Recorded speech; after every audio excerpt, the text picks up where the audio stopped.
Yeah, if there may be situations where it freezes, and if it does, I'll just I'll try to call you back.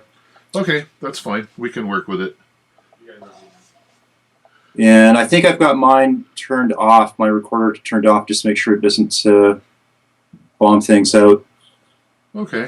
Yeah, so what happened was, when I was in that kind of alt-tech environment, I gravitated towards a few areas that were of particular interest to me. And I'm not sure if you've heard of Royal Rife, Rife frequencies before? No. Well, what happened was there was an optical scientist that was doing some stuff back in the 60s. Privately funded, fascinating guy, and he developed two key technologies. One of which was he was able to develop a new mechanism in microscopy that allowed for the magnification of pathogens or cellular tissue without using an electron scanning microscope. So there was no dead tissue. He didn't have to stain his slides, and he was able to get a much higher magnification rate. He was able to view in living color intracellular processes real time. And he also found out that there was a way to modulate the organisms through a kind of radio frequency attenuation. And his approach was to take a glass tube that was full of an electrified plasma gas, and he would mix signals into this tube, and what would come out would be a hybrid of. Sorry, guys. Just give me 1 second here. Let's get rid of that phone. He would mix different kinds of wave types into this tube, and when he mixed these different wave types, you get a hybrid EM wave out. And when the wave came out, it had similar characteristics of all the different kinds of frequency types. And what he found was that he could cause an organism to die. He could affect its metabolism. And he could also cause it to essentially blow up. If you take something like a simple, a single cell organism, or a small microorganism like an amoeba or paramecia or whatever, they have an external membrane, and if you find the right resonant frequency, in other words, the frequency that the organism will begin to vibrate at, same thing with an opera singer. You know, an opera singer, when she hits that right note, the glass shatters. It's exact same principle. And what would happen is, it was fascinating to watch, and these experiments have been replicated by some very credible people that are acclaimed worldwide, not least of which I think it was John Bendini who did the best work of this. But you will literally see these organisms, they're swimming around, they have a little whip tail, a little flagellate that moves them through whatever their medium is. And they'll suddenly stop, and they'll start to, in that stationary spot, begin to reverberate. And then you actually see them start to expand as though they're a balloon blowing up. And then they reach what's called the elastic recovery limit, and they eviscerate, and all this stuff goes off into the surrounding medium. Sounds gross, but the really cool thing was that if you had, say, an animal or an individual or some kind of host organism that had an infection, and you wanted to mass kill off whatever that disease organism was, you could use this frequency sweep, and it would not affect the local tissue. It would not affect the host organism, but it would kill off the the parasite or the germ-causing organism. And then the worst thing you'd have to worry about was something called a Herxheimer effect, where if you had a lot of die-off of a disease-causing organism in a host, that the individual might experience flu-like symptoms. So this was what happened with Rife. Was he proved his principle, and in the 60s, and he got a lot of attention. And there was a company in Germany that decided to mass produce his equipment and to finance them. And there were a number of universities and institutes in the States that were beginning to excitedly study his stuff. And during this time, he was approached by the chair of the American Medical Association named Fishbein, Morris Fishbein. And there's a very strange story of corruption that surrounds Rife, and he was essentially ruined. And the technology was scattered. And it's unfortunately one of these odd sort of conspiracy type stories in science. But what often happens, sadly, when I was hanging out with the people over time in the alt tech, alt science crowd, we'd watch this happening all the time. Someone that was doing science outside of the government's or corporate paradigm that wasn't serving special interests, if they discovered something, unless it was of somehow immediate benefit to the special interest groups, they were made to disappear, or they were ridiculed, or they were disposed of in some way. Rife's different in that although the people that worked with him, they tried to carry his technology underground, and they tried to keep it safe. There was thousands and thousands of pages of his lab notes, a good bit of which reached us, and we had access to a lot of his materials for some time, and we got a kick out. We were designing different circuits and mechanisms, and it was a hoot just playing with this stuff. Amazing. Around the mid-'80s, there was a decision to release some of this information to the general public, so it began to leak out, and people started writing books on it, and now there's got to be over 10,000 people globally that are experimenting with this stuff. And probably out of that 10,000, there might be, I'm going to guess here, maybe a community of about 20% of that have an idea of what they're doing, a decent idea of what they're doing. And then out of that 2,000 people, there's probably maybe a few hundred on the planet that are doing really good work. But John Bendini he's probably one of the best known figures in alt tech globally. And he's been, hailed by his peers, both in the mainstream as well as in kind of like, the underground scene. And he's gone in there and explained, what this technology is and why it works, etc. The basic premise is simple. And the premise is simply that, when we say frequency, when we say resonance, frequency is simply really just a rate of motion over time. How fast is something moving? And to derive a frequency conceptually is very simple. All we're doing is we're taking the inverse of a dimension, and that's a unit measure, usually of length. So what you could literally say is that if you had, say, like a broomstick, and the broomstick is 2 meters long, what frequency would you come up with to make that broomstick physically vibrate? Well, all you would do is you would just say 1 divided by its unit length. That's simplified, of course, but I mean, that's essentially the idea. And probably one of the reasons that Rife got so much heat was because when Fishbein approached him, Fishbein said, we love your idea, but we're concerned because, we don't exactly want the general public going off and spending a couple of $100 to build a device in their kitchen, and then they don't need us anymore.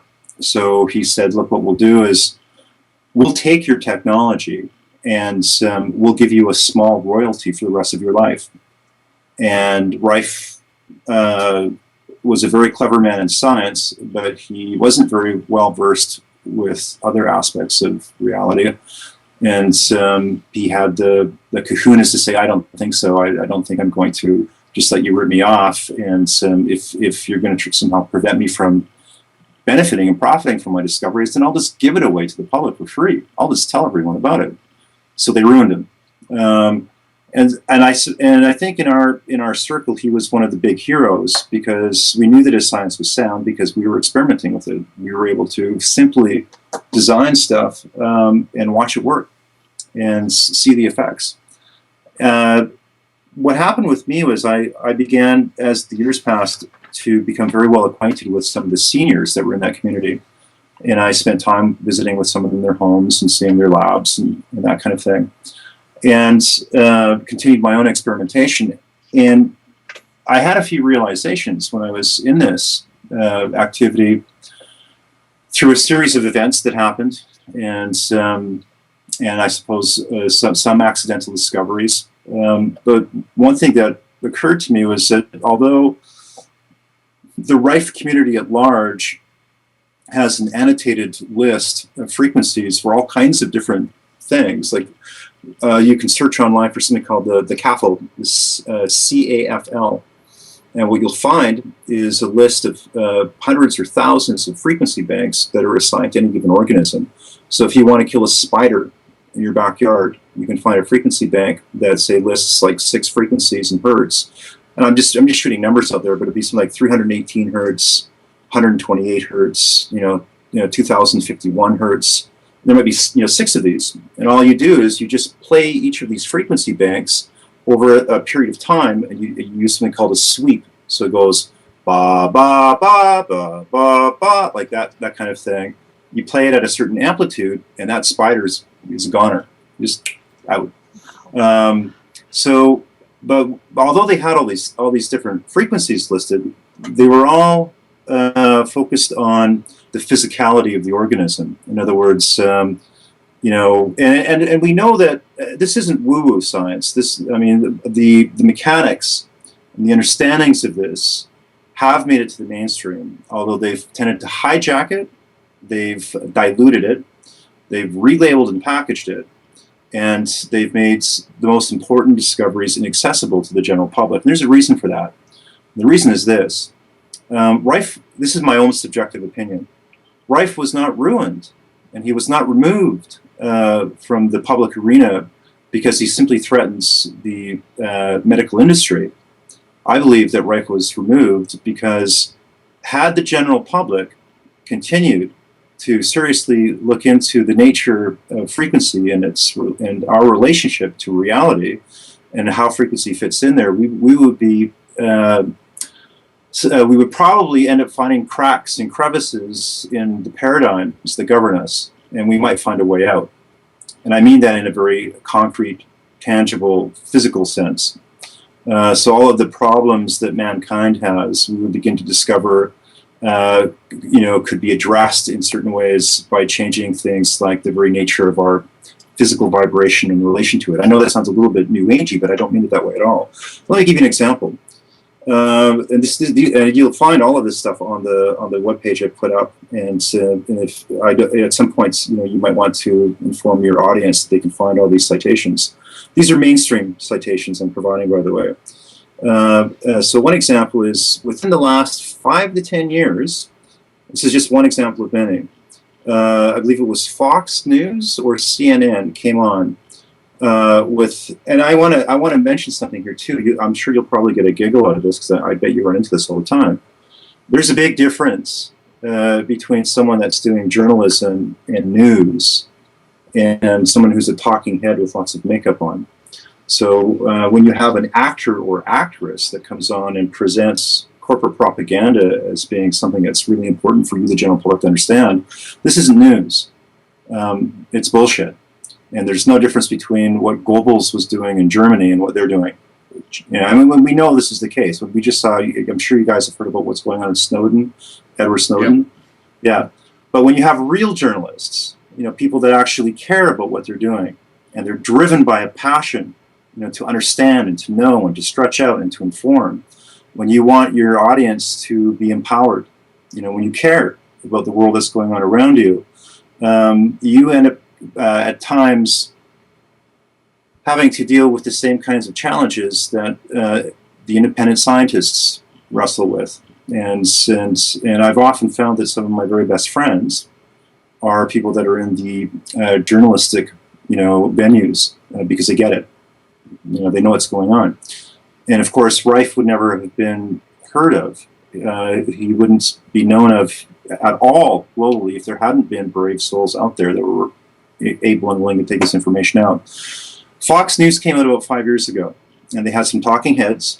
One was the anchor, and the other was a doctor, and they were both, middle-aged, very well groomed, lots of makeup, perfect little symmetrical faces with the nasal intonations of being upper middle class, talking about how lovely this new discovery was. And the discovery was basically that, oh my God, apparently we can shake viruses to death now with frequencies. And they were talking about how this guy at some university with a stamp of approval on it had just discovered that you can take a laser and modulate the laser with a frequency that is resonant to a virus protein shell, and you can crack it wide open. And the way that they were talking about was that, we're not really sure yet about how much this can be applied, and it's brand new science. They've just discovered it, and don't try this at home, because the only way that it works is you have to have hundreds of thousands of dollars of laser equipment. And it was just I was watching this dumbfounded. No reference to the original person that discovered it. No reference to the fact that you can construct cheap, simple circuitry to do this. And it was horrific.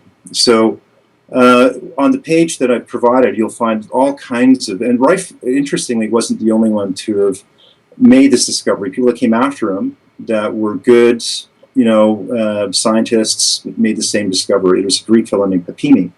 Papimi discovered a principle, and he was able to get his product out to the public, and it's being used clinically now. But here's the thing that I found that was odd. As this was unfolding, there was no serious mention, and there was no addressment of the effect of frequency or frequency modulation on consciousness or on emotions. At least nothing past a peripheral mention. So, there would be hundreds and thousands of case studies done where someone was experimenting with frequency modulation on, say, a disease state. And they might say, mention that there was, just in passing, that they maybe, felt a certain way emotionally, or et cetera, et cetera. And I thought that was very strange. And I thought, there must be a crossover between the use of frequencies and this technology. And all it really required was to go into different disciplines and domains to discover that something along those lines was happening.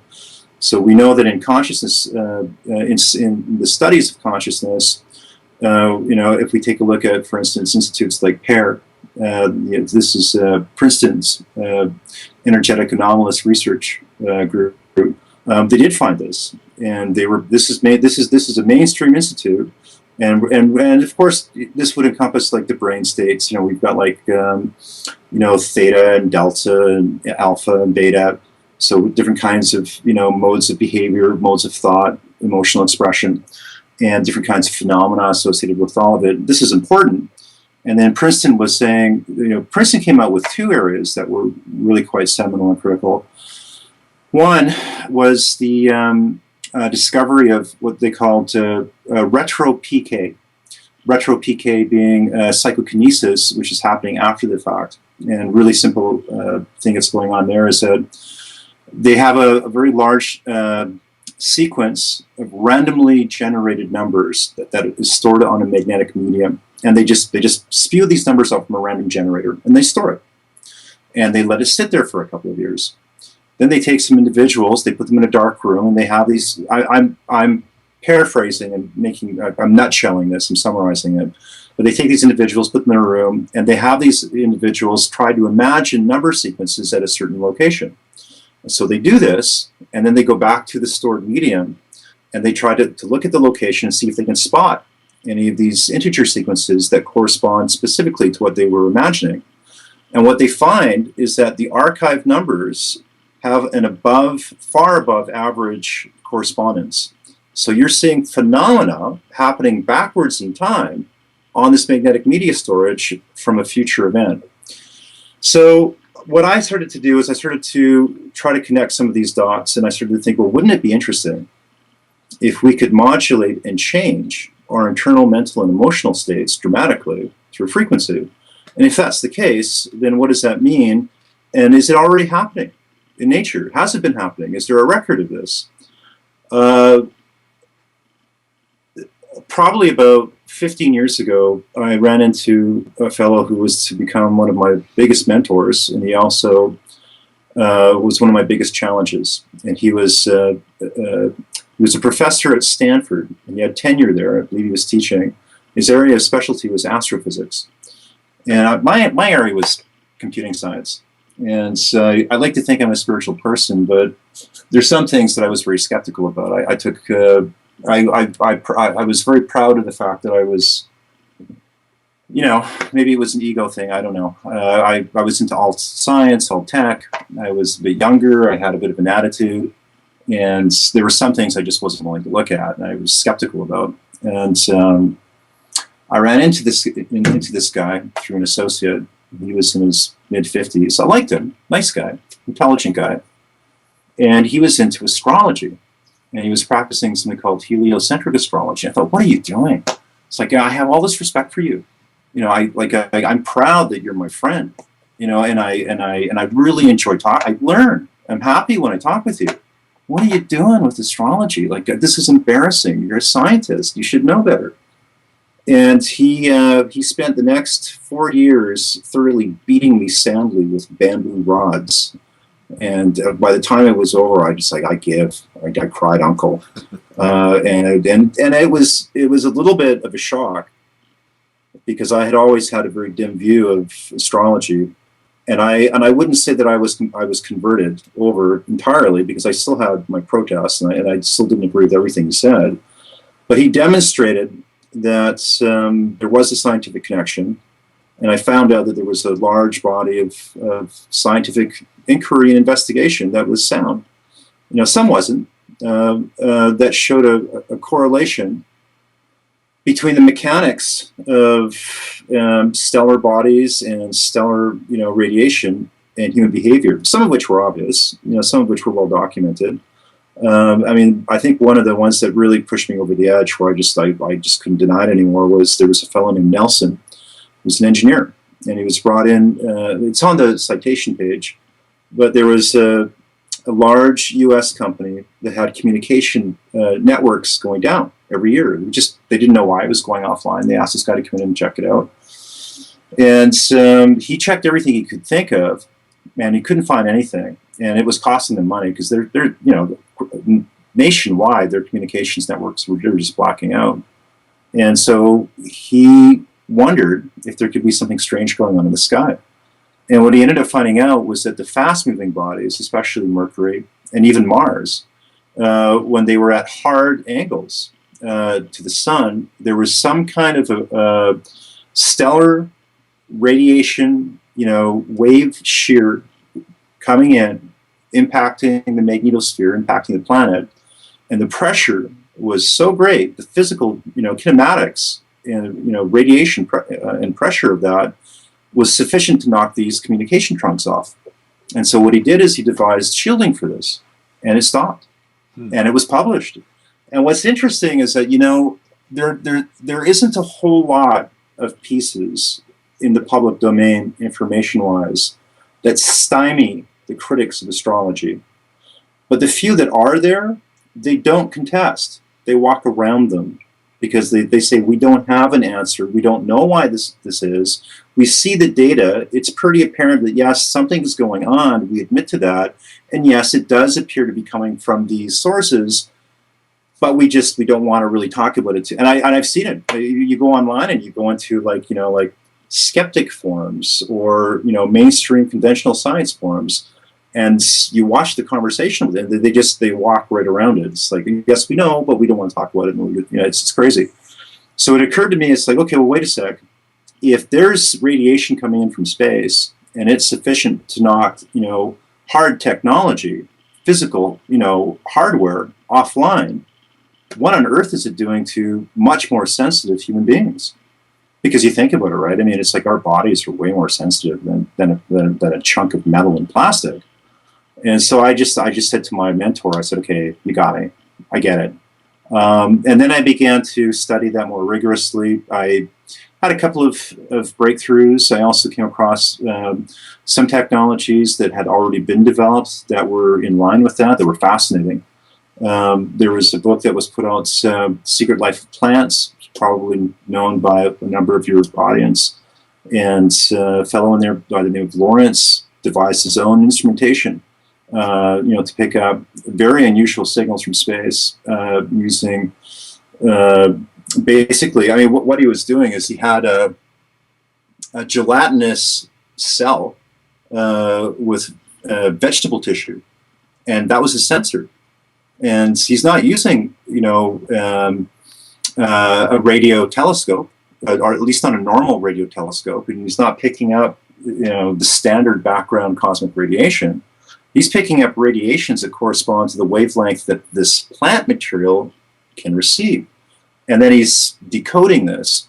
And it turns out he's not the only one. Then I began to realize that, a lot of the way the plants grow, flowers, you guys have seen the flowers where it has like, the 5 petals, or it has like 5 like little pistils coming off.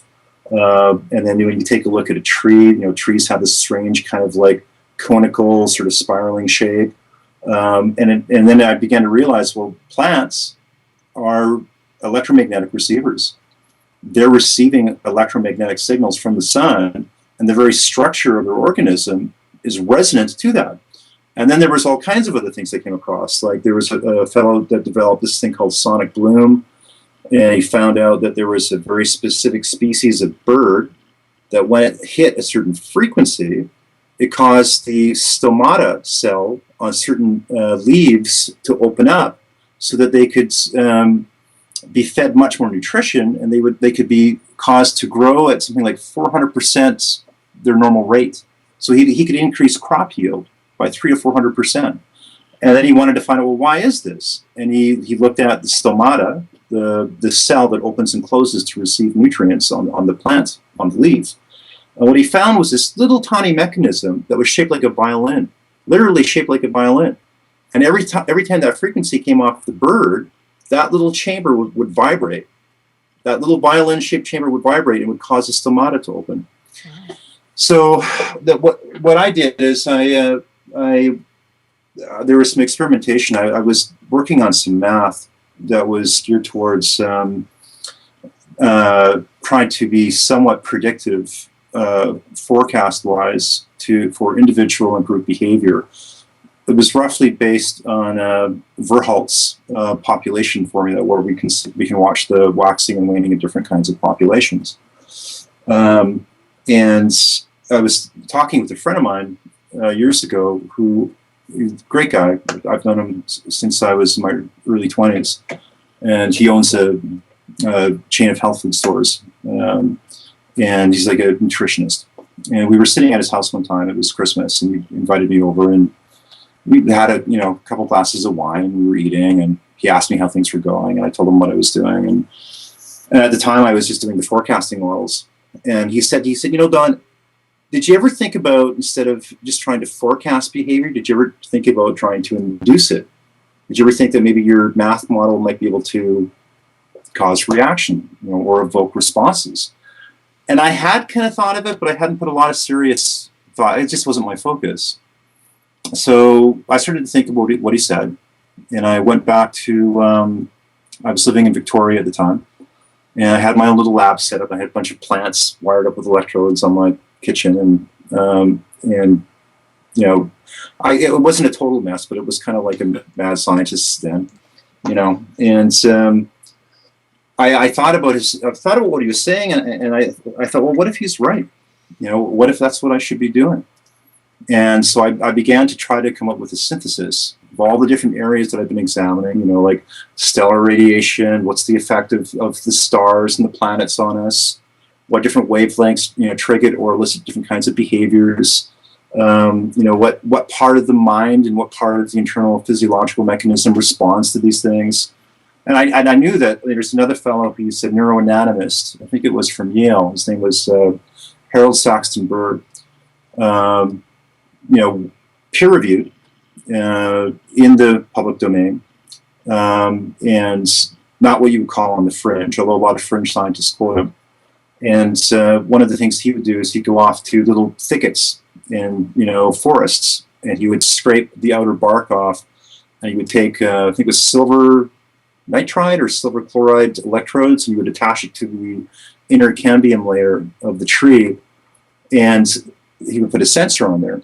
And he would just watch how would this thicket of trees respond over time, over a 24-hour day cycle, over a week, over a month. It's just background change. And apparently, and again, this is a neuroanatomist with a major educational institute publishing this and getting peer-reviewed, claiming that the trees knew when the sun was up and when the moon was up. They could sense it, and they would fluctuate all the time. So I began to replicate some of these experiments. I was pulling data off it. And I sat down when I got back to Victoria, and I'd had chronic sore feet, and I didn't know why. It sounds silly, but I would get these aches in the middle of the arches of my feet. And I got them for about 10 years, and they were a royal pain in the ass. And they would just suddenly, I'd be out someplace with friends, like we'd be having a coffee at Chapters, or I'd be walking down to, doing some shopping in a mall, and I would just, like a Charlie horse or an ache in the middle of my feet, it would just drive me crazy. And it would get me so bad that I would be walking on the edges of my feet, or, it was just horrible. And it would last for 45 minutes to a couple hours. So when I was at home, I had, I was doing laundry, and I was doing dishes, and I had a t-shirt on and some shorts and some socks. And I didn't look like a slob, but I was just in my at-home, whatever, just doing my chores and errands. And I was reading a book on the mat. I would put it down on the mantle, I would flip around errands. And I thought, damn it, I'm going to sit down and I'm going to see if I can come up with something. I went to the computer console, and I started to think, how can I do this? How can I model what's going on in my feet? And how would I model a transition stage? How would I model my feet feeling better? So I began to try to model what seemed to, within the confines and context of its framework, be both an internal change and also an external correspondence to the change. And I merged the two. So I was looking at, within the confines of my model, what kind of radiations or what kind of influences from a stellar basis might have that kind of generalized effect, and what might that look like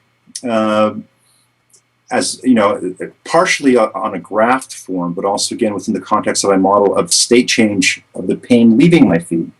I just whipped this together. It was basically, by the time it was done, I had a raw sequence of numbers that charted a transition, from state of pain to state of wellness.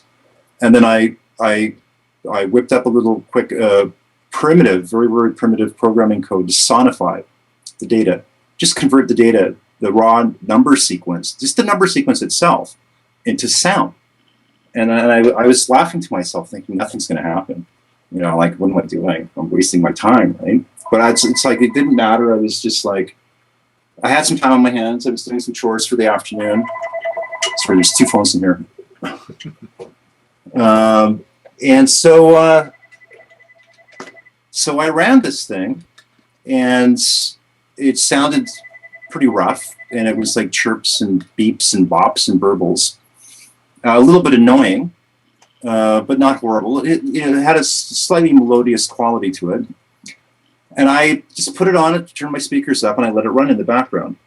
And I just kept doing my dishes. I kept, doing my laundry and reading my book. And it ran for probably about 3.5 hours. And I was living in a fairly nice place at the time. And my neighbors were fairly well-to-do, and some of them were nice, some of them were a little bit snotty, and they didn't really talk to me much. I think they always thought I was doing strange things in my apartments. They would look at me kind of strangely, with curiosity. And there was one fellow who was a nice guy. He was like a religious minister, and kind of like I'm guessing like a traditional, I don't know, but I liked him. He was a fine person, and I think he imagined I needed to be converted to something or other. But it's like when they would sometimes knock on my door and just ask how I was doing, and they always wanted to kind of peek inside, and I think that they probably heard these strange sounds coming out of my house, or my little, it was the condo unit coming out, and they were wondering what was happening. Anyway, after 3.5 hours passed, I had a very unusual feeling, something I hadn't experienced before. And it felt as though there was a burning sensation going on in my feet. And have you ever, I don't know if you've ever had Vicks Vapor Rub on your skin before? Oh, I love it. Yeah. Yeah. I mean, you know what it felt like is it felt like someone had taken a syringe and had stuck a needle into the soles of my feet and pumped Vicks Vapor Rub into and my feet were sore that day. I mean, I was kind of hobbling about, and I was surprised, and I was like, what's going on? What's wrong with my feet? And I was scared. I thought, oh no, this is what I've been waiting for. This is why my feet have been sore. I'm in trouble.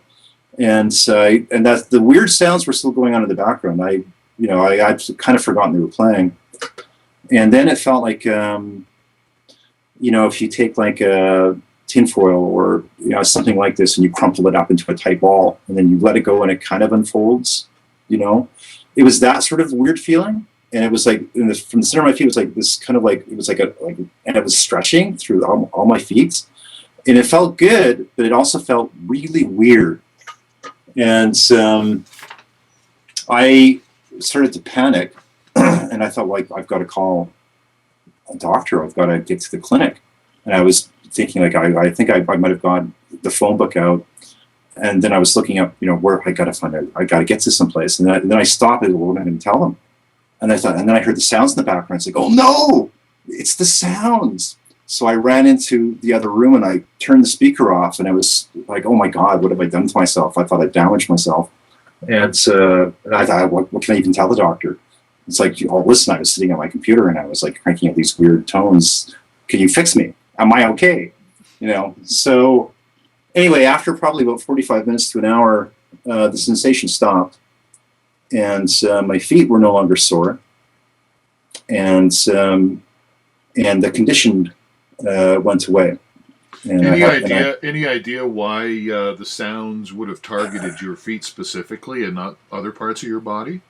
Well, I mean, at the time, I didn't expect anything. Oh, okay. I mean, at the time, I was laughing at myself. At the time, I thought what was going to happen was I was going to call my buddy John back and say, listen, and I took your advice, but really nothing happened. But, thanks anyway. I'm going to go back to working on my forecasting model, and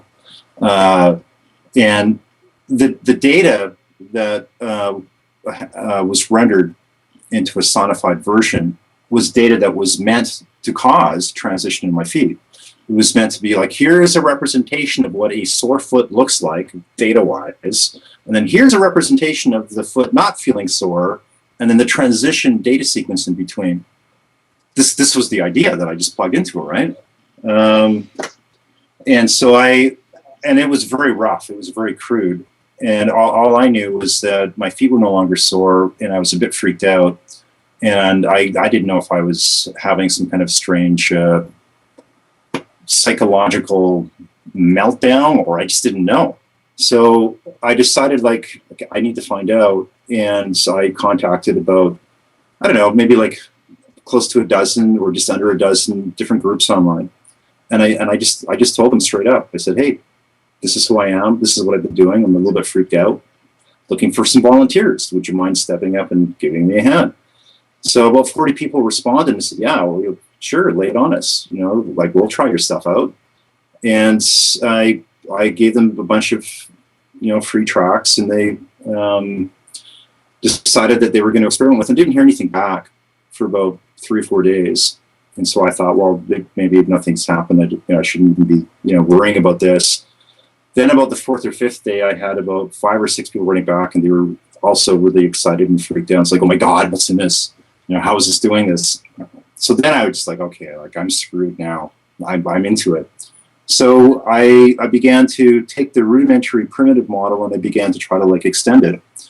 And our group grew very fast. I think probably within, I'm guessing, about 3 months, we went from 40 people to about 350. And then, that's expanded. And now we're at about 2,200 people on our Yahoo group, 500 on our Facebook. Total, our main YouTube channel's got about 4,500 subscribers. And then we've got 2 or 3 other channels with, I don't know, like a couple of thousand in there. And people are asking if I can design different kinds of frequency tracks or different kinds of things. And that's basically supporting the work. There's a lot of other things going on there too, but I think if I were to try to, like, come up with, like, a few brief ideas of key concepts, one seems to be that there is an orthogonal or 90-degree relationship, from what I've been seeing, between emotional mental state and physical disorder. It's almost as if all the physical, and there's been so many people, and I'm not making any medical claims. I mean, I'm not a doctor. I'm not qualified to diagnose or treat anything. All I know is that we're in situations where people that have these different kinds of disabilities or conditions come to us, and they seem to be telling me that they're feeling remarkably better because of these frequencies that we're making. What seems to happen is that when a person has some kind of physical dysfunction, whether it's an illness or if it's a condition, it's as though in most cases there's always, it's like a dent in their psyche. It's like a dent in emotional expression or like some kind of a repression. And what's interesting about that is that there's a fellow, a German doctor named Hamer, and he created this process called, I think it's called New German Medicine. And from what I recall, what Hamer would do is he would take a kind of EEG or like a magnetic field view of the human brain. And what he claimed, and I've seen some of these photos and I've read some of this stuff, is that he claimed that there would be in the magnetic field around a person's brain, there would be inclusions or dark spots where the magnetic field weakened. You could actually see it. So you'd see this like magnetic field, this cohesive magnetic field, where there would be like these literally dark inclusions on different parts of the brain. And he said that these areas of damage corresponded to the disease, and that if and when these inclusions were repaired, the illness itself began to dissipate. I found that fascinating. Is that a good answer to how I got into? Yeah. So how did you become interested in the sound from the stars? Well, it was very apparent, and you'll see on that page that I put up that there was a highly structured geometric order behind both the motion of the planets and much of the radiation that we get, from space, including stars, and the patterns that we see in the passage of planets and stars, I was finding corresponded to that inner state. Remember what I had mentioned before was that what I was trying to do was figure out what kind of influence, energetic influence, may elicit or trigger certain responses that are beneficial or detrimental to an organism. And a really simple example we know, for instance, if we take a look at the moon, we already have so many clinical studies where police stations and psychological hospital wards almost always correspond to the waxing and waning of full moons, right? So when it's a full moon, there's lots of crazies and there's lots of calls to the cops. When there's a full moon, there's greater input into psych wards, and this has been shown over decades, and for multiple countries have issued these reports. So here we have a very simple example of the radiation of some kind that's hitting us and is affecting our behavior. And if we take a look at, for instance, the orbit of Venus, and we graph the orbit of Venus, we come up with a highly coherent and structured geometry, which has been studied by numerous people and proven. And what we see is a very distinctive pentagonal formation. So we see that the relationship of the orbit of Venus to the observer on the Earth would look like a pentagonal structure, and you'll see that on the page that I gave, the citations and all that stuff. And that's just one citation of many. And so what I began to find was that the internal states of different kinds of positive, plateaus or peaks or valleys, and also negative ones, like negative states, would correspond to different kinds of structural form. So what was interesting was the negative states had a tendency to go to either increased entropy, or they would go to a null point. And states of the positive nature would be either a fairly beautiful complex geometry with a little bit of chaos thrown in, or they would be a structured order pattern with a very curious blending of chaos throughout it. And there was a very cool paper I came across a while ago that had to do with, you ever heard of jogger's death? Someone's jogging and they're very good at jogging, and then they just suddenly keel over one day. Mm-hmm. It just, you wonder how does this healthy person just die? How did that happen? Sure. And what they found was that the most likely thing was that the heart didn't have any room. This is going to sound silly at first, but I'll explain. The heart didn't have any room for healthy chaos. There was like a repetitive, structured strain being put onto the body and onto the heart. And what happened was the periodicity of the heart went to a null point. It was too much for it. So if the jogger, instead of just jogging, steadily, this repeat pattern, very rigid and stringent, if he had played, if he had jumped a little bit, if he had jogged and done different kinds of activity, been creative, he probably wouldn't have died. And they actually would chart, and I've seen the graphs and charts of this, fascinating to watch, is that when you have a very healthy person, so they're healthy emotionally, they're healthy physically, healthy mentally, the chart of the heart looks very beautiful and symmetric. It's very harmonic, but it has a little bit of chaos in there. It has room to be expressive, room to be a little bit crazy.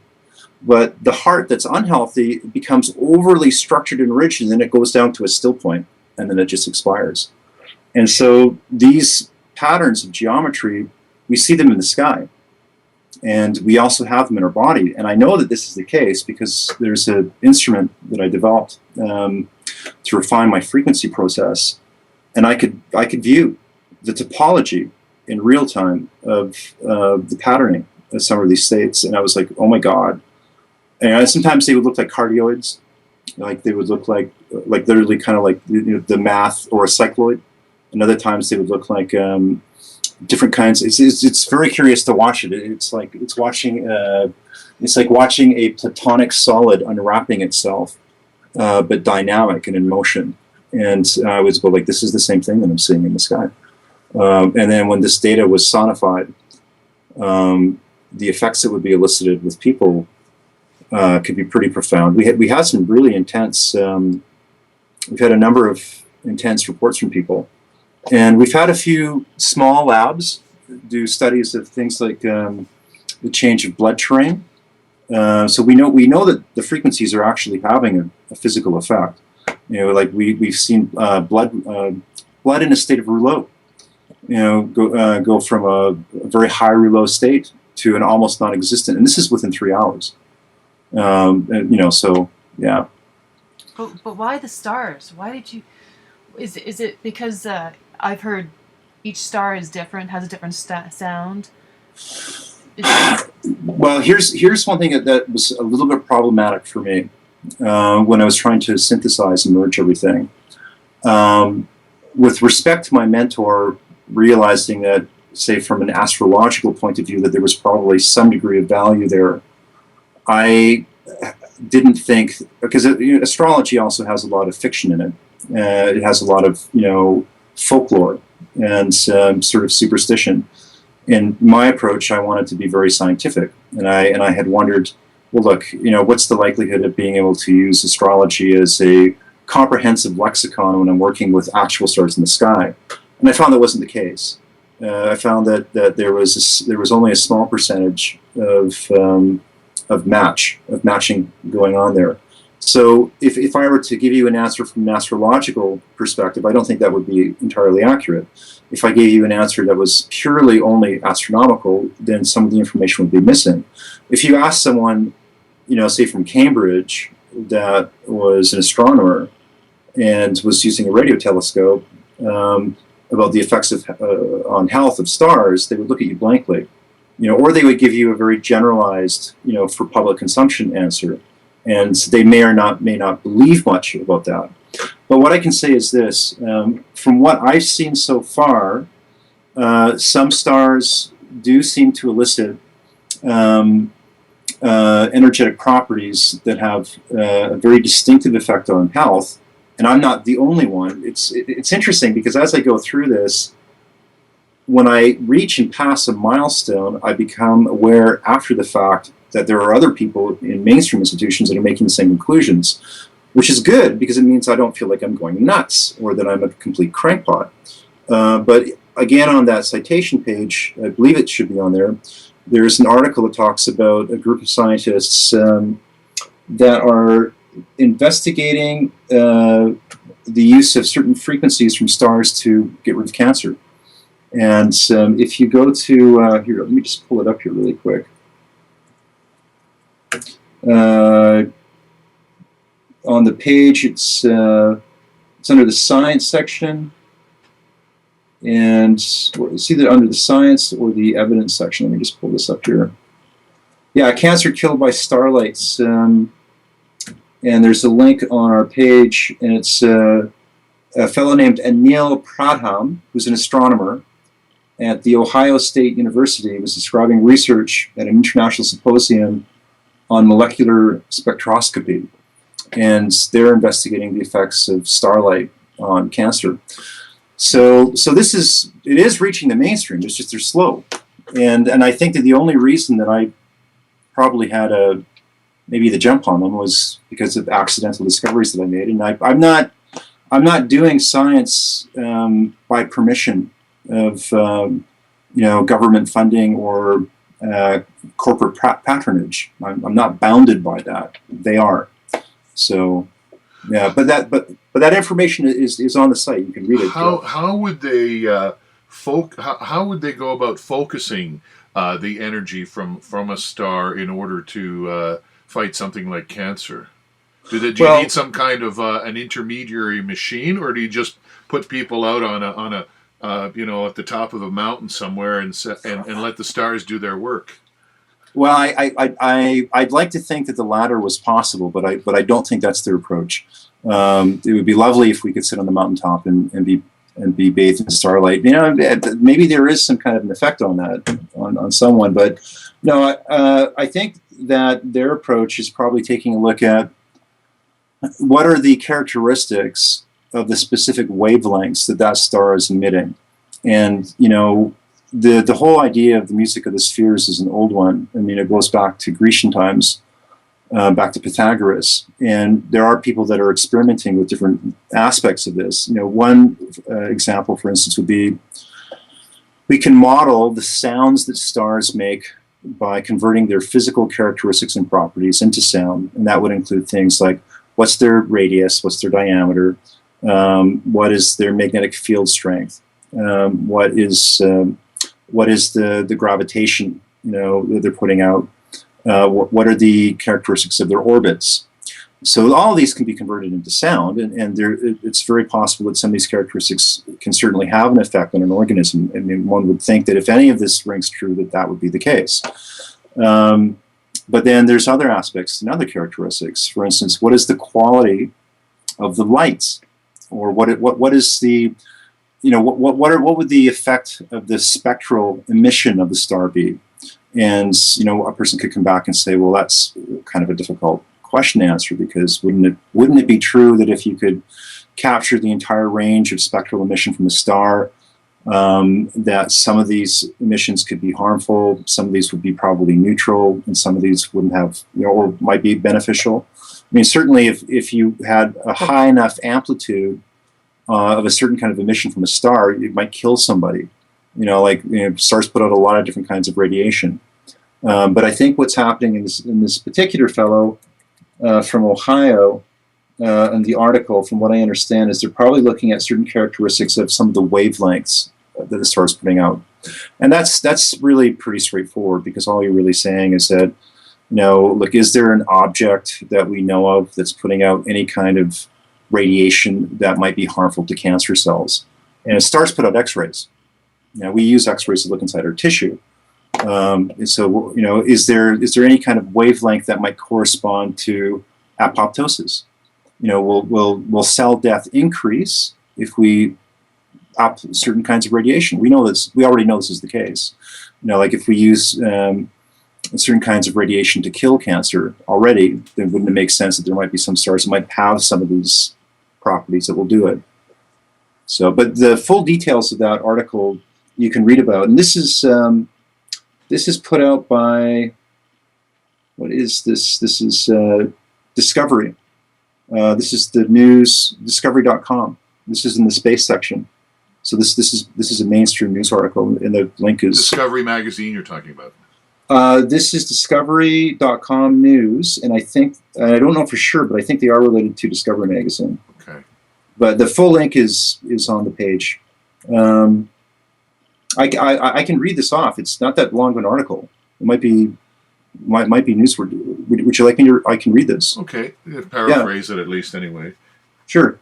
So when you look up at the night sky, whether with the naked eye or with your spiffy celestron telescope, how often do you stop to consider which chemical elements might be present in their gassy glow?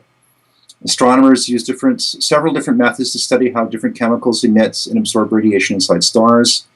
Some astronomers now think they have a new technique for doing this, and it could also lead to a potential new cancer radiation treatment capable of precisely targeting tumors without damaging the surrounding healthy tissue.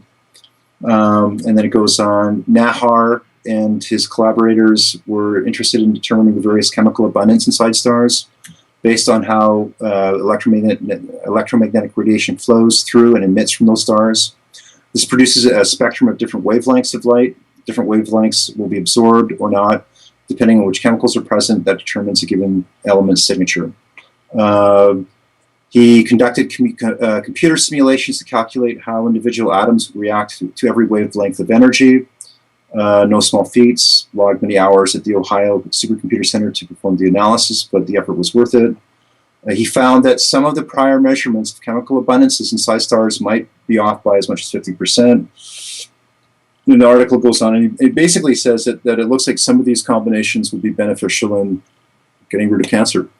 I'm still not sure exactly how you would administer this to a potential patient. And would it be some kind of a machine? How do you prepare the patient? Also, does he have to lie in a or stand or in a certain position or something? I'm just not getting how it would be physically administered to the person. I mean, the stuff is coming down from the stars, right? All of that stuff is coming from the stars. But how do you take it and even though you were talking about the fact that, certain frequencies will affect maybe certain parts of the body or certain things, how would you administer that to a patient? Well, I think this is a really good question, and I think that it's probably one of the most important questions. If I were to guess, and I think that it's a good, educated guess, reasonably good, is that this particular fellow's team, I'm gonna speculate that you probably won't see any usable technology coming from the study, maybe for at least 5-10 years, if ever. If it does come out in the next 5 or 10 years, probably it's going to be through a joint venture that they negotiate with somehow, some way, with a large, pharmaceutical or medical diagnostic technology company, and you'll end up with a machine that's super expensive, is not necessarily really effective, probably helps a little bit, and you certainly couldn't build one in your backyard. And in that case, probably what you would do is you would probably lie on some kind of a bed, and you'd have a highly paid operator throwing some dials, and maybe asking you some questions, and you would go in for treatments maybe once every week or two, or whatever they do. And it would be probably a bombardment machine where they would take a select number of things like X-rays, and they would have certain sequences that they would, impact your body with, and they would, try to get rid of the cancer that way. That's not how I would do it.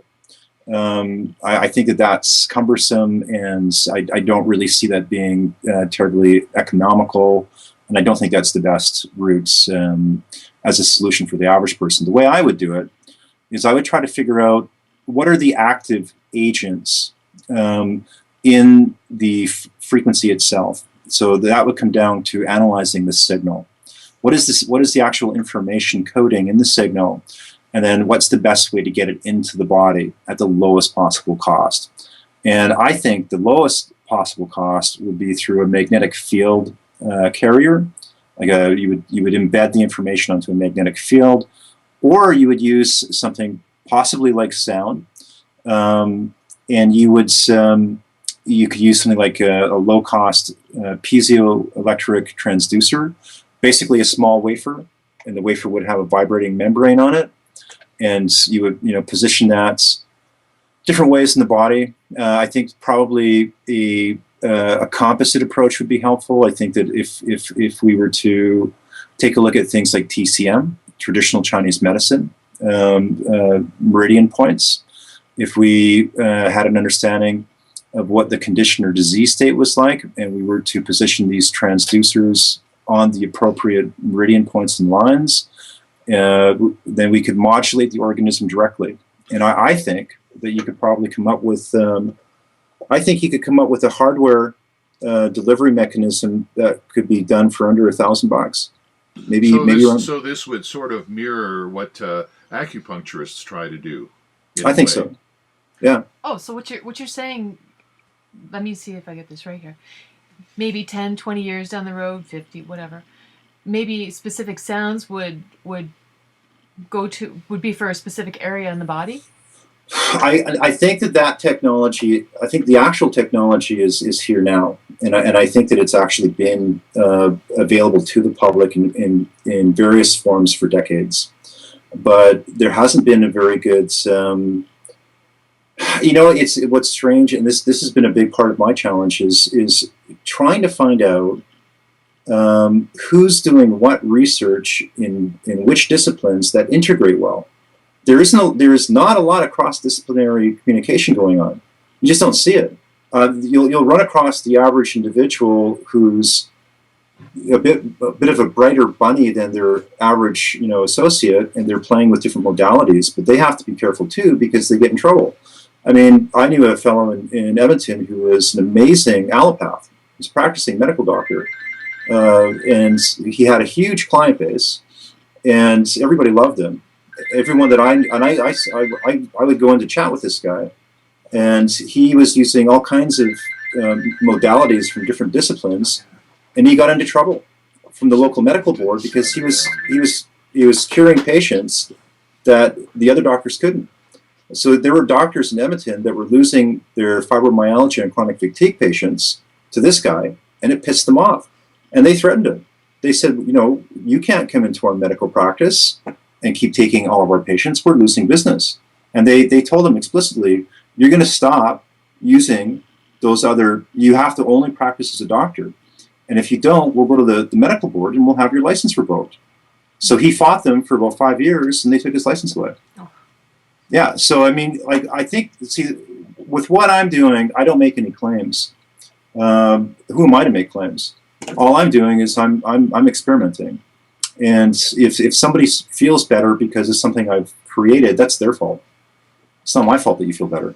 Is that your aim then with these star sounds and frequencies? What is the aim? Is it to help humanity, to heal humanity? What are you after, or do you sort of take it as you go?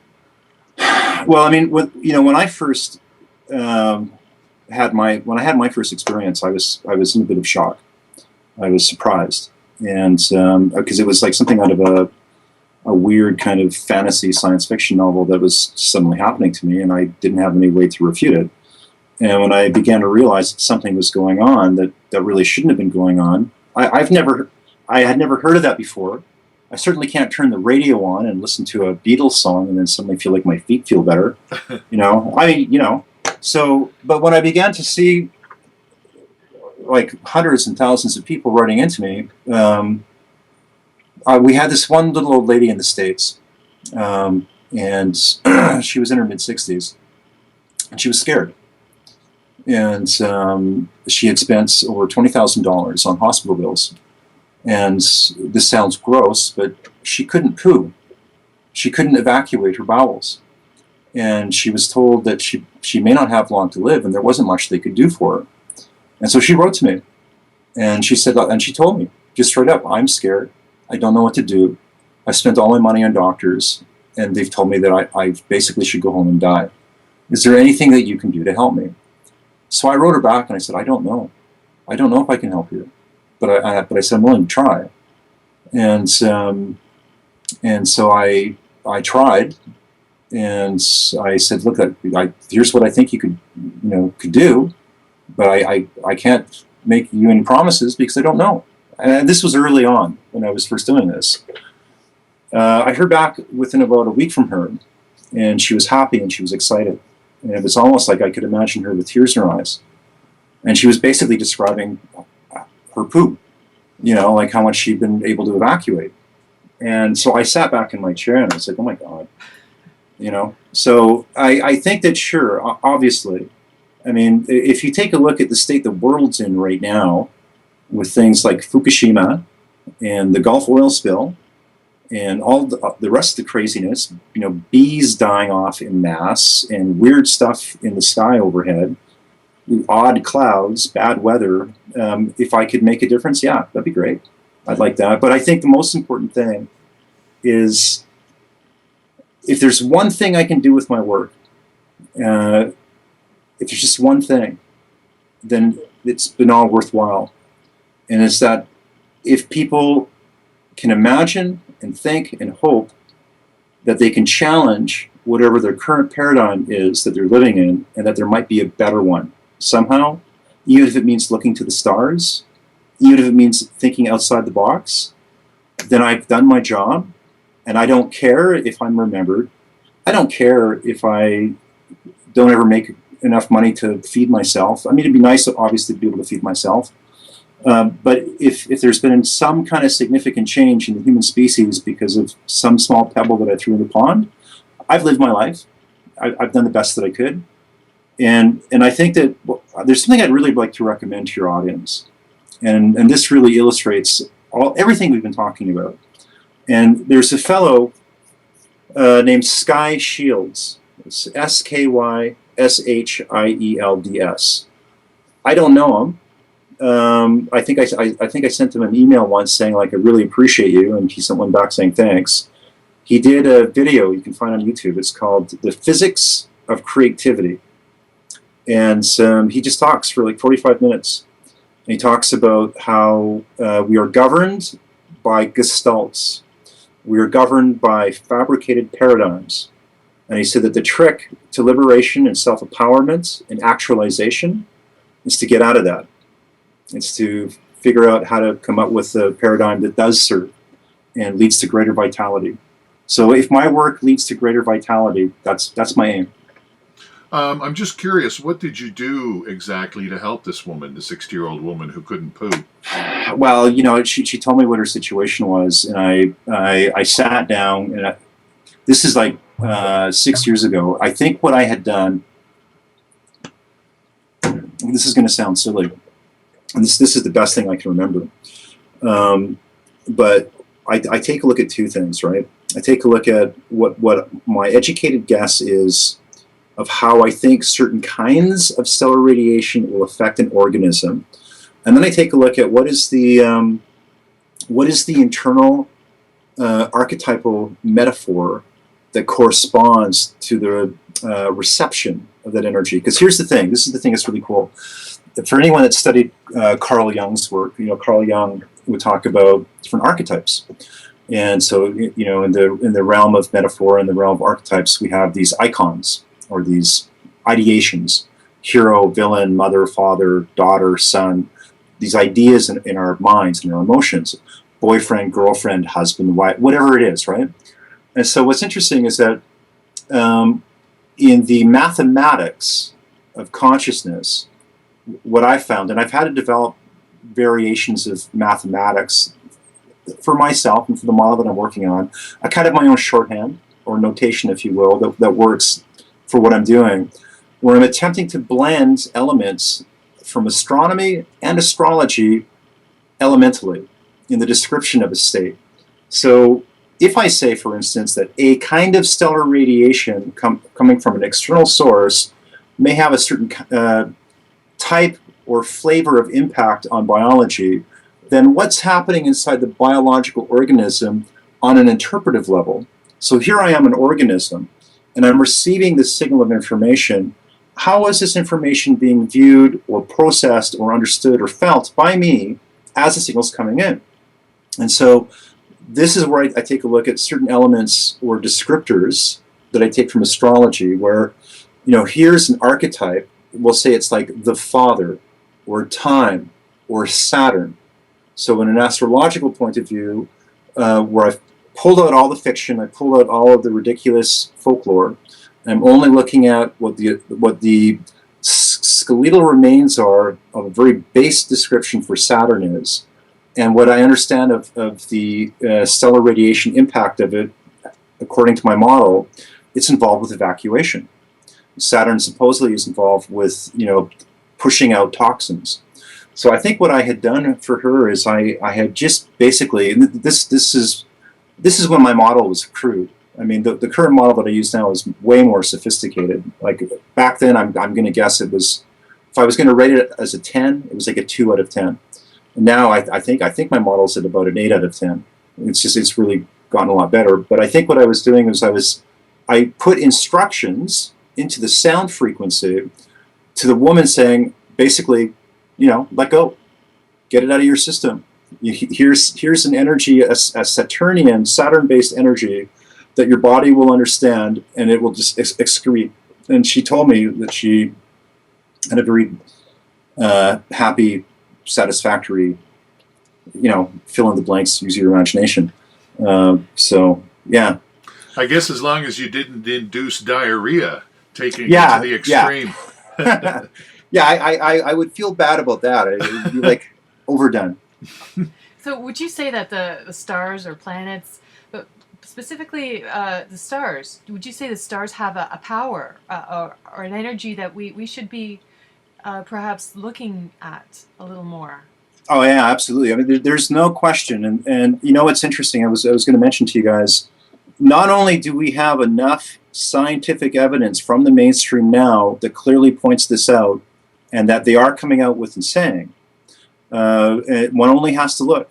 And this doesn't require a woo-woo, new agey, ridiculously open mind with the brains falling out the ear. It just takes a little bit of legwork, a little bit of search, and that's it. But we also have a historic reference that's very intriguing. Some of your audience may be familiar with, there's a fellow named Al-Kindi. It's A-L-K-I-N-D-I. And he's known as the father of philosophy and mathematics of basically of Arabia. So if you were to take a look at Aramaic-based cultures, they would view Al-Kindi as being their Pythagoras, their equivalent of Pythagoras. And he wrote a dissertation, which was only translated into English within the last few years. And it's basically about stellar radiation. And I think the literal title of the book is On the Stellar Rays. Now, the interesting thing about Al-Kindi was that he was, if I remember correctly, he was one of the major fathers of algebra. So he wasn't a dummy. He wasn't a primitive, superstitious guy. Very well educated for his time, very keen observer of nature. And what he claims is that everything that exists, every object that exists, emits rays. He called them rays. It's essentially the same thing, frequencies. But we see this, of course, now coming out with variations of new discoveries in quantum mechanics. Where we're looking at objects in mass, not simply as artifacts from a mechanical universe, but that all mass and all matter are really just forms of energy at different states of vibration. So the chair that you're sitting in, the table that you're at, I mean, these are energy at a certain density of vibration. This isn't woo-woo. This is just factual. I didn't realize you were gonna end your point right there. How about harnessing the energy? Did we talk about this? The harnessing the energy of the stars? To a point, I suppose we sort of touched on it when I was talking about administering the energy, but I guess there must be. There's got to be a multitude of ways to use this potentially, beyond just medical applications like curing a cancer or something. Yeah, I would agree, and just to be much more to the point and specific. I do believe that various stars can have very specific effects and are important, in our own existence and reality and perception of reality. I can't remember the fellow's name, but there was a Japanese researcher who proved and identified various emissions, cyclic emissions from our own sun that affects blood formation. And he was claiming, and I believe proving, that healthy levels of hemoglobin and the stasis and balance of red and white blood cells, if I remember correctly, were in large part due to what was happening with the solar cycle. So I think it's a good question, and I think that, yeah, the different stars probably have different effects, but you know what it boils down to is that at some level, we don't really understand what the stars are, really. And we also, this might sound a little bit esoteric, but I don't think it just has to be that, but it's like, we also don't understand why they're there. And so here we are, we're human beings living on this, mud ball in our solar system, and we see all the stars around us. We don't really understand exactly what they are, and we don't know why they're there.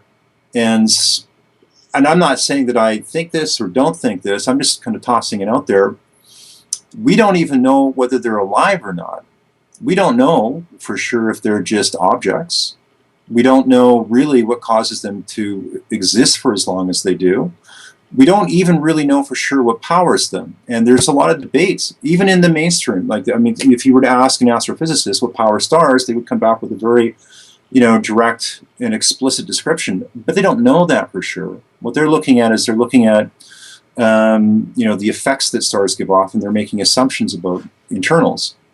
So I think that by understanding the nature of stars more, we'll understand a lot more about ourselves. And I think that ultimately this gets down to the idea of what we view, different people have defined this different ways, but you've probably heard the term singularity, the idea of a singularity bantied about.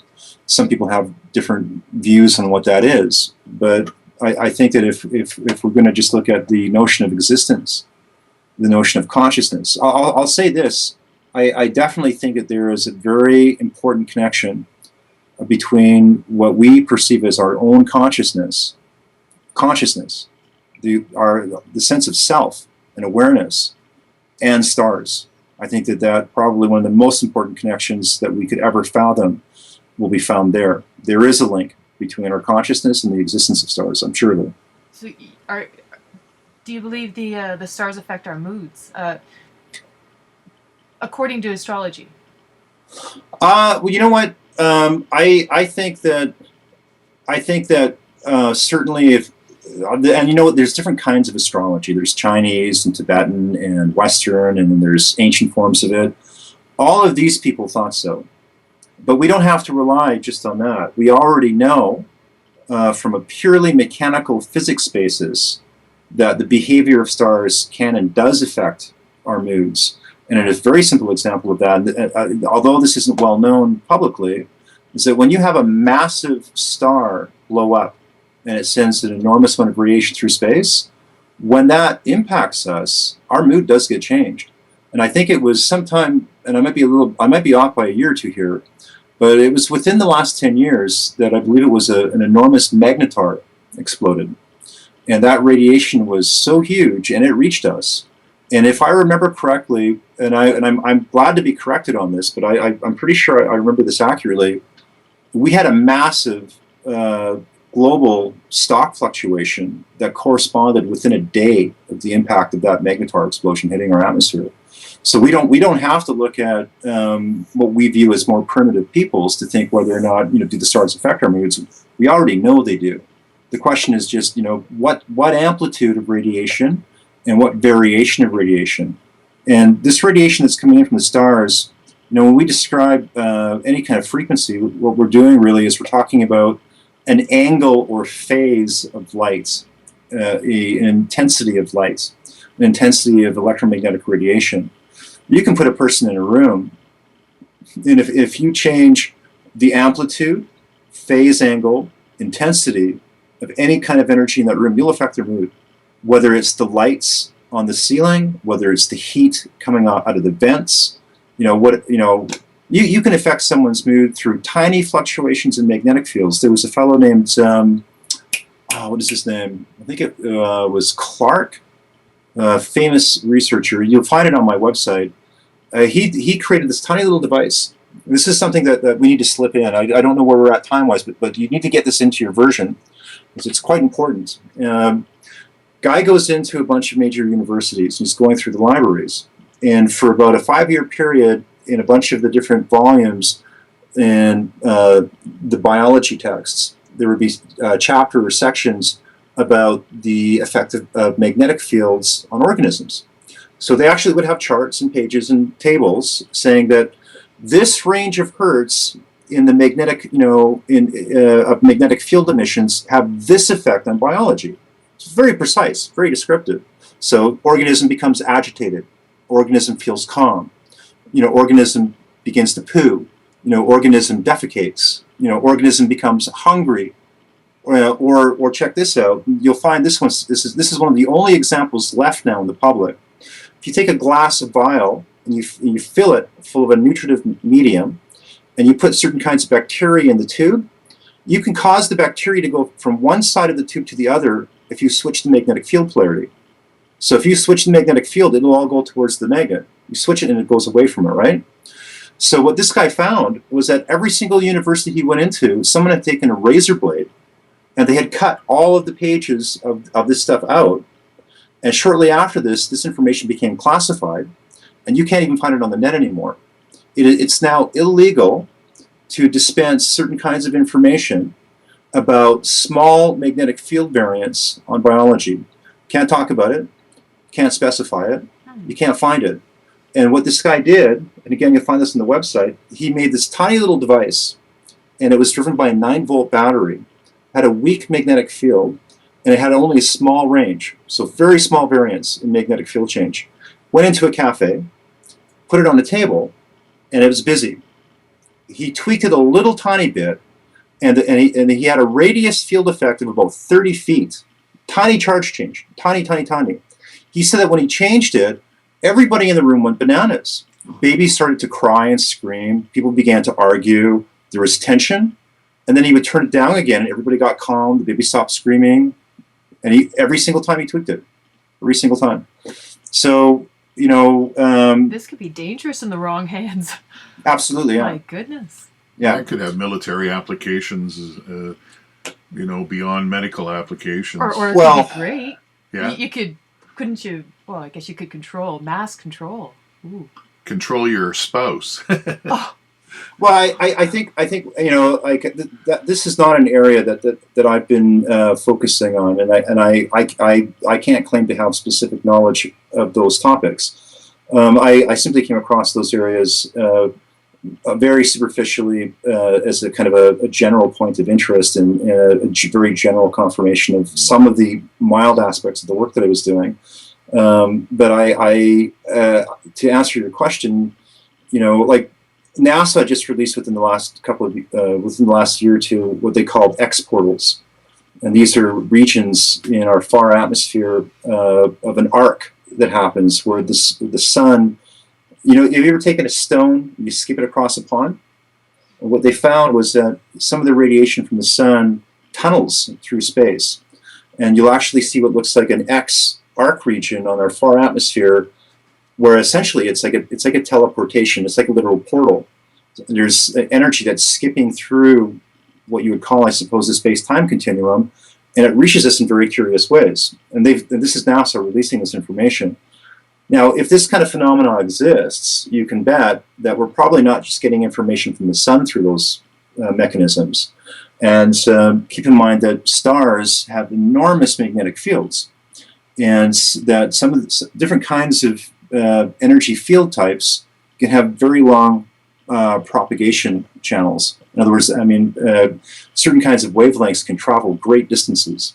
So if you were to ask, about how do these stars affect us, certainly even very, very, very, very weak magnetic fields can have an effect on us, but also even more profound and less researched, and there's almost no public awareness of this, is the effect of gravitational contraction and expansion. If you only contract or expand on a very, very, very, very, very small basis through gravitational extraction or contraction or expansion, human tissue, you'll have an enormous mood change. And what I mean by that is that imagine that you could cause variance on the sensation of gravity on the human body. So you could increase gravity or you could decrease it. And I believe that this is where the emotional part of disease comes into play, because I'm absolutely convinced that different emotional states have a correlation to different gravitational states. And this is why when you ask someone how they feel, well, I feel down, I feel heavy. Or if they say, oh, I feel great, I feel up. There's a buoyancy, kind of a subconscious internal recognition of an alteration, even if it's extremely minute, almost certainly not sensible to most measuring apparatus, of a gravitational change in a relationship to an emotional state.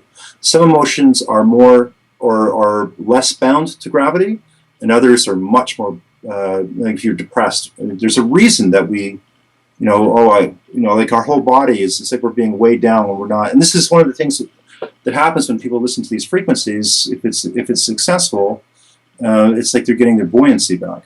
Are you saying that lower frequencies bring about a lower mood? It's not necessarily a lower.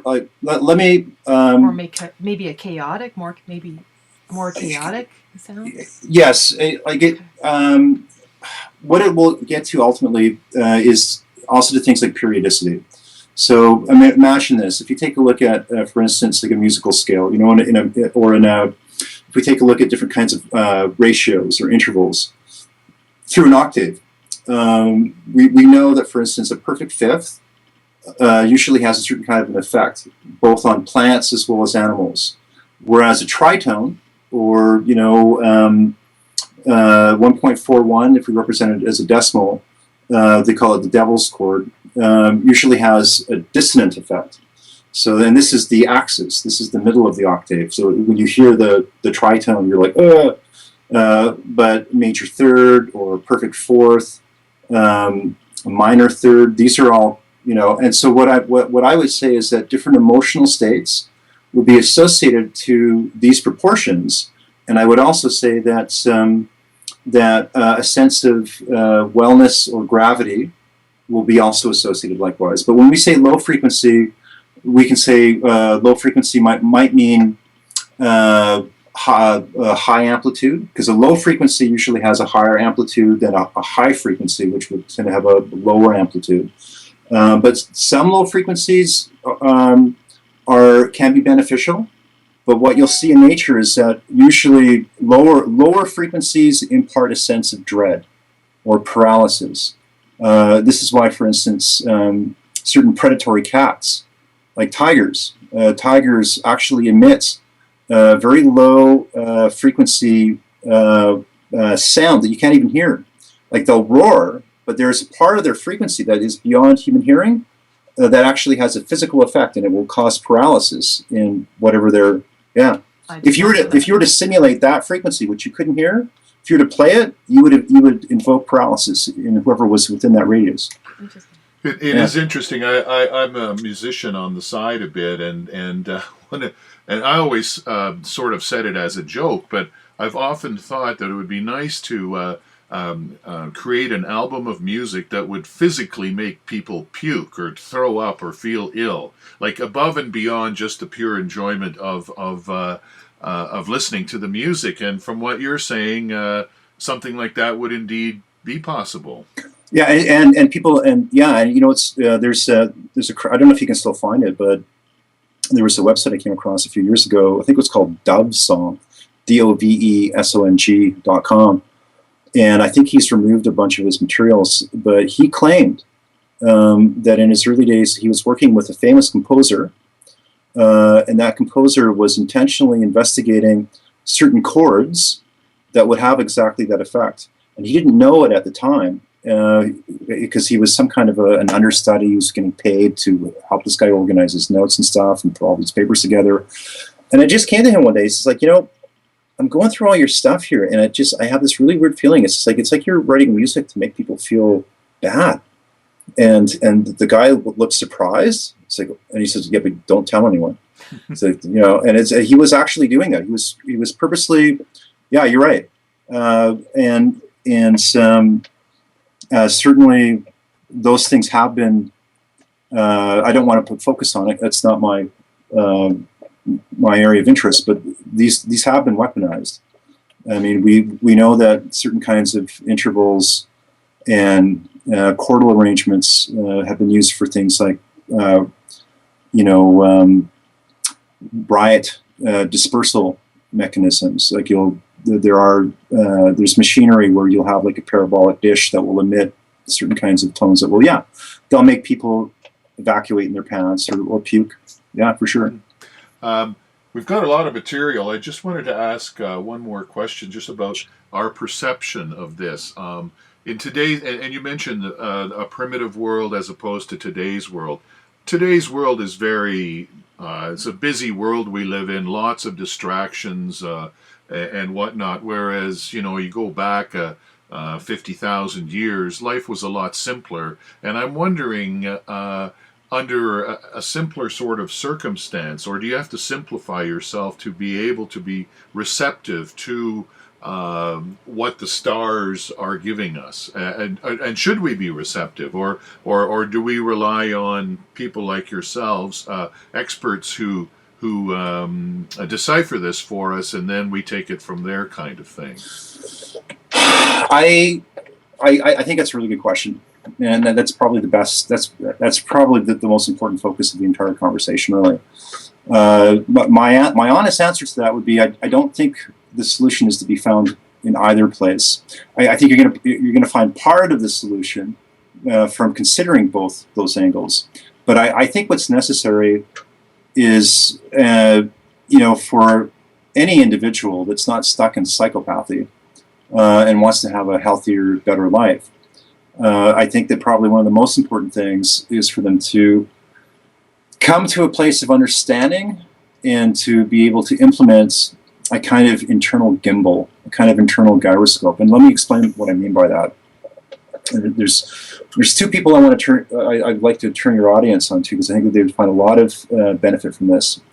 One is a fellow named Richard Merrick, and Merrick has written an astounding book. It's called Interference Theory, and I've had the good fortune to have been in dialogue. We've shared ideas back and forth. He's very, very well known in the mainstream in music theory and computing science. And I feel that what he's done is he's probably resolved some of the outstanding key issues for hundreds of years that have eluded, lay people and scientists and musicians in relation to understanding, the nature of music and harmony and all this kind of stuff. So very important stuff. The other one is a fellow that wrote a book. It's called I believe it's called The Golden Thread, and he is a maritime navigator, and he developed and patented a very strange device.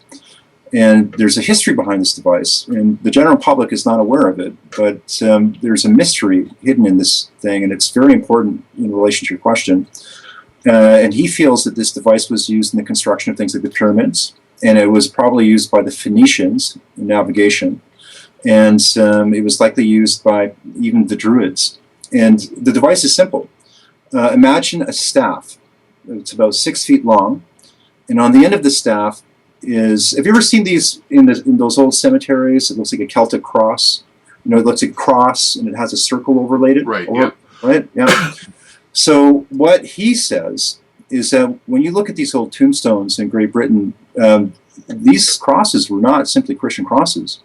These are memory fragments of a navigational device that was used by a very special elite class of people in their community.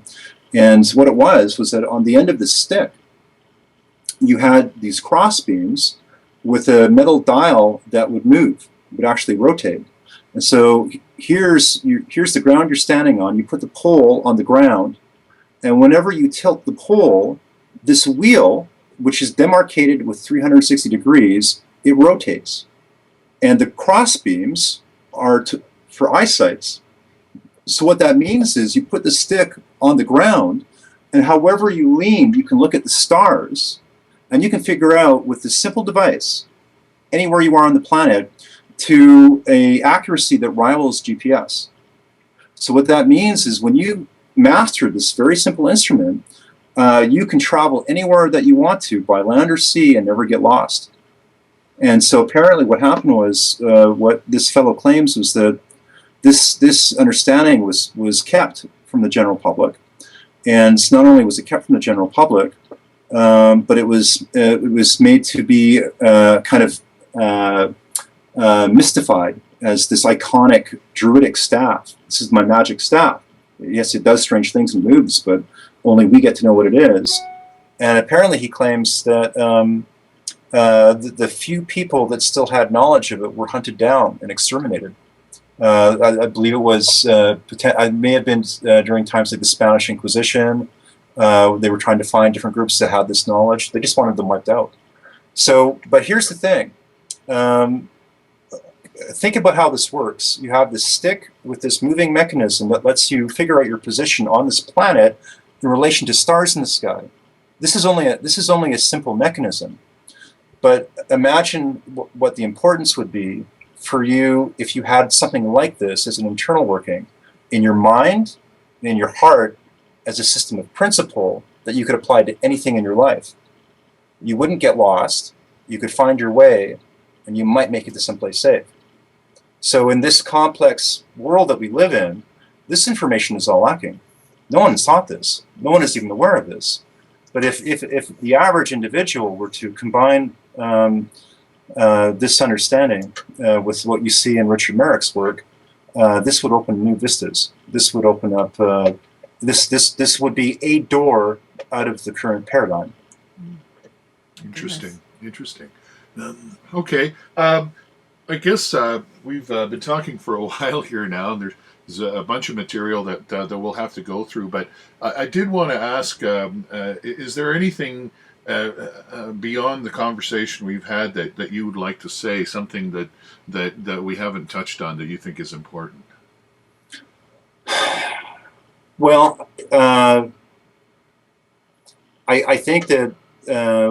My hope is that if anybody listens to what we're talking about, that they'll feel that there's hope, and that they'll be inspired, and that there is good reason for them to make effort, towards improving themselves. Whether they decide to pursue any of the channels that we've discussed or not, just that they would be in a better headspace, and that our reality is not constricted to just what we're presented with each day, and maybe to give themselves the tether and the latitude to to seek out new and better things in their life. That's the most important thing that I think anybody could get out of this. Yeah. I'm curious, how do you make your money then? How do you say? I don't. I mean, you have to eat. You got to do. You were talking about that earlier. You're saying, well, I don't care if I eat or not, but I mean, obviously, you have to survive. So applying what you're doing to make money, or do you go cut grass somewhere, or do other kinds of jobs? It's funny. I was a very well-paid consultant, and I was working for companies like Microsoft. I was in Redmond, Washington. I'm Canadian, and I was being paid well. And when I was there, I'd been there. I think I'd been there for about a year. They came to me and they asked me if I would like a green card, and because they could arrange it. And I was at the time glad that I was working in the States. Glad that I was making that cash, not enjoying all the aspects of living there, missing many things about Canada. And when they told me this, what I thought inside my head is like, my God, thanks, but no thanks. No offense. Like I have a lot of American friends, and there's a lot of things about the States that I like. And we as Canadians, there are things about the States that we could do well to learn from. But when I took a look at just what it's like in Canada and what the people are like here in contrast, I said, no, there's no way. I would not give up. I would not want an American citizenship. I would not want to even come close to losing my Canadian citizenship. Sorry, what was the question again? It was just how do you stay alive? Oh, yeah. How do you earn your living? Yeah.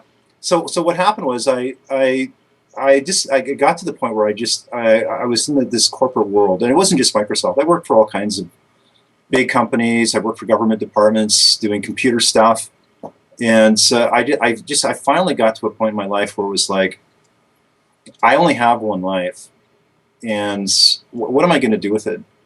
You know, am I going to make lots of cash? You know, and am I going to have like the conventional life and then die on time and do that whole thing, or am I going to like try to, even if it hurts me, even if it's painful, even if it's uncomfortable, am I going to try at least make the effort to get outside the box? So I said, screw it. And I'm gonna national, lampoon vacation style it. And what happened was, I did not live high on the hog. I've been at this for probably close to 15 years. There's been many, many, many years where I lived on one meal a day. There's been lots of hardship, and I've also gotten a lot of support. People that I've known and didn't know just come out of the woodwork, and they were aware of what I was doing. And donations come in sometimes, and sometimes people pay my bills. I've had friends and best friends that have just said, "Hey, I believe in you. I believe in what you're doing. Here's some money. Keep doing what you're doing." I've had corporations approach me. I've had people with deep pockets, want to partner up. And in every single situation, there was always either an obvious or hidden agenda that was unsavory. And that's frustrating because, you get to the point where it's like, okay, oh, you want to help me? I don't have to struggle anymore. There's $50,000 you want to put in my bank account and I can have a life now. Oh, but you want me to sell my soul? So, I mean, the answer to your question is I get by, but barely. And, but things have gotten better. I mean, it's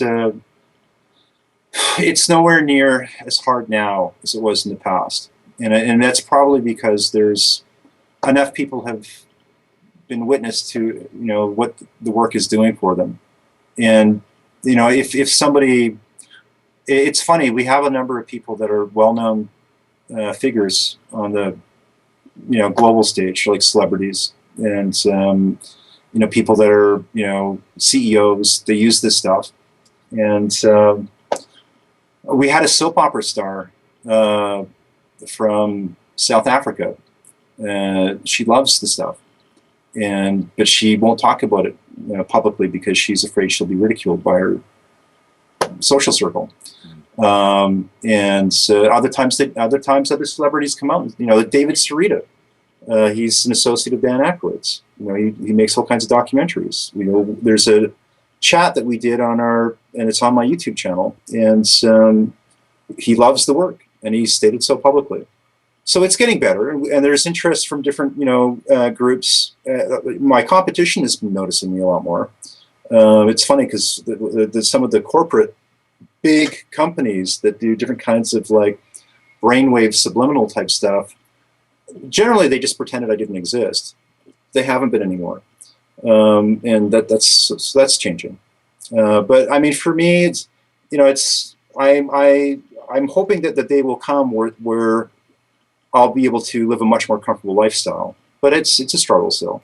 I still work at it. Mm-hmm. Yeah. Yeah, I guess, I mean, it is a fight trying to, you have to be accepted first, and then, in a general way without compromise, and then you'll probably start reaping the benefits.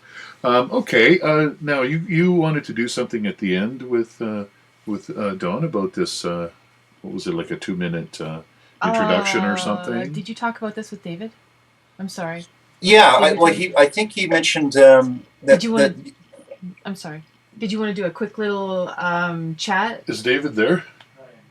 Like a 5-minute hot discussion to put up on the site.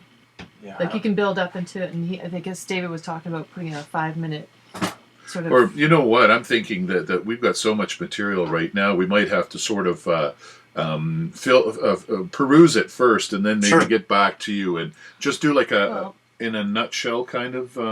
I don't know what the idea was. Well, what we were thinking of was possibly introduce yourself. Hi, I'm so and so, and check out the radio show or our show where we discuss the sound of stars and da da da da da. And you could ask a question or something, or if you like, you can just go ahead on your own, just like a minute or two, and if you're into it, whatever you guys suggest. I mean, so it'd be like introduce yourself. hi, I'm so and so. And the thing is, what are we going to call the program though? Because Just if you could just introduce yourself and your website, and how you talk about the sound of stars and such, and then check out the show. It'll probably be called A Star Is Born, something like this, because we have a few other people that are talking about the scientific side of it a little bit. But this is very fascinating, so I think this will be a good way to bring people into the show, and what you're saying is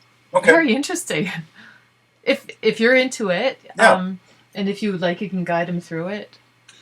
Well, we'll see what happens. You seem to be able to carry the load, so. Okay, so just give like a summary intro. Yeah, just a quick hi.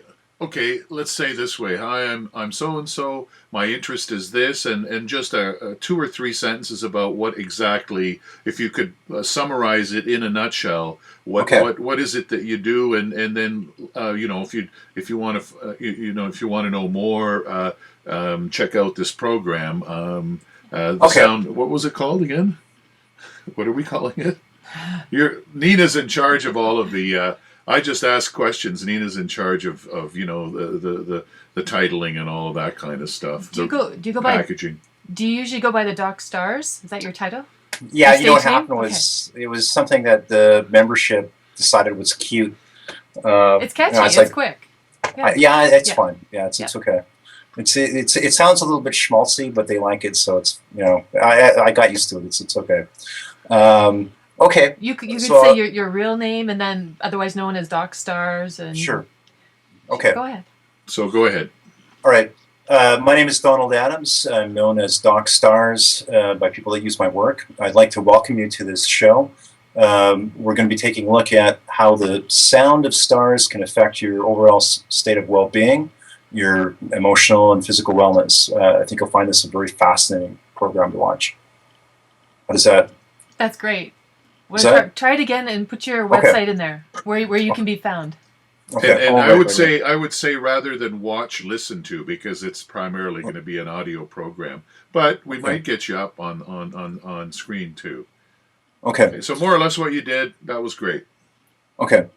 My name is Donald Adams. I'm known by those that use my work as Doc STARZ.